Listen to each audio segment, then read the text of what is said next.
Welcome to St John's for our weekly update. Today I'm standing in the magnificent choir stalls and canon stalls of the cathedral. These were handcrafted by the Bluntson father and son team over many years. They are widely regarded as some of the best church furnishings and certainly some of the most exquisite church furnishings in Australia. So when you're next in the cathedral, do take the time to wander up into the choir and have a look at the absolute exquisite nature of these carvings. Beautiful. On the Sunday just gone, we handed out the palm crosses that were blessed on Palm Sunday. We tied it to a renewal of our baptismal vows. If you didn't have the chance to be with us on Sunday, or you're still needing to stay at a distance, you might like to either pick up a palm cross or get us to post you one, and then you might like to look at the services from last Sunday and go through the liturgy of renewing your baptismal vow while holding the cross. I think having some liturgical expression as we receive the cross helps us to enter into the meaning of carrying the cross with us throughout our life.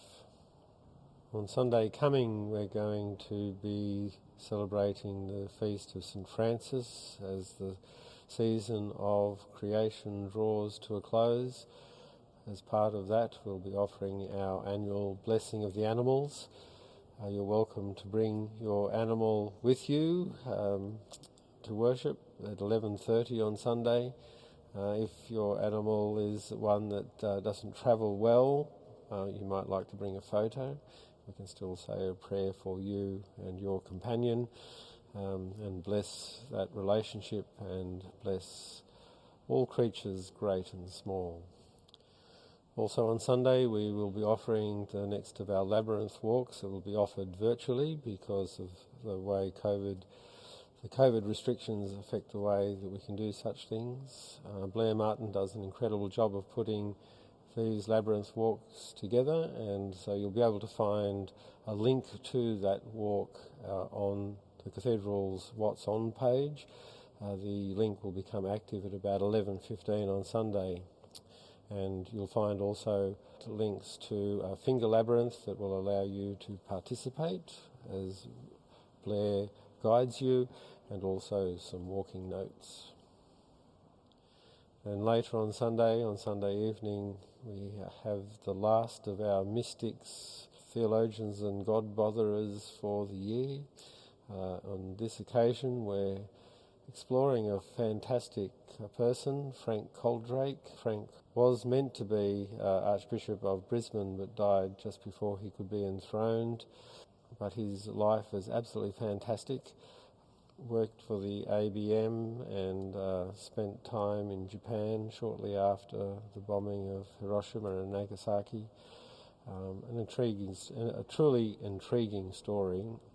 We'll be joined by his son Bill from Japan by Zoom, so you'll be able to join that session either by Zoom or in person in the cathedral at about 7 o'clock on Sunday, just after Evensong.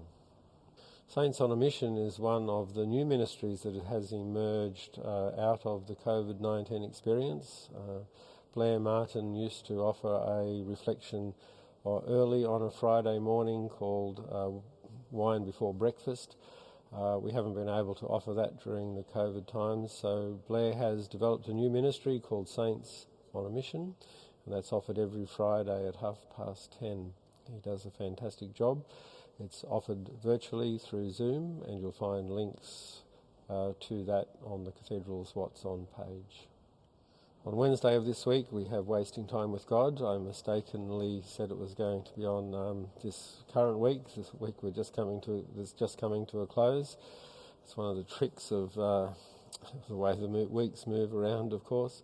It's going to be offered on Wednesday, the 7th of October, and we're going to be exploring womanhood and motherhood particularly the issue of involuntary childlessness. So please find a link to that on the Cathedral What's On page. One of the ministries that has had to be crafted differently during the COVID times is the laying on of hands with prayer and anointing. In the past, our major offering of that ministry was during the worship of 9:30 service on the first Sunday of the month. Because of the way COVID affects the need for sanitising of hands and the like, we now offer that ministry on a more individual basis. In fact, we've always offered it on the individual basis as well, but we're not offering it in that corporate form at present on the first Sunday of the month, but we are still offering it as on a needs basis. So if you'd like to receive the ministry of laying on of hands with anointing, please talk to the clergy and we will organise to provide that to you. We're doing quite a lot of it, usually after services on a Sunday. So if you'd like to avail yourself of that, please let us know and we will gladly pray with you and for you as you seek God's healing presence in your life. The information we collect with regard to attendance at worship at present, we are collecting under the COVID-19 plan, and that information can only be used as a source of information for contact tracing. That means that we're not using the information that you provide via try booking or in person when you arrive at the cathedral. We're not using that for any other purpose. We're not using it to stay in touch with people. So it means that if you would like to receive the weekly email or for us to stay in touch with you or to join the parish roll, you need to give us that information separately and that permission separately. It's actually illegal for us to use the COVID-19 data for any other purpose. So if you would like to receive the weekly email or go on the roll, please be in touch with Judy on the community email, and we will add you to our list.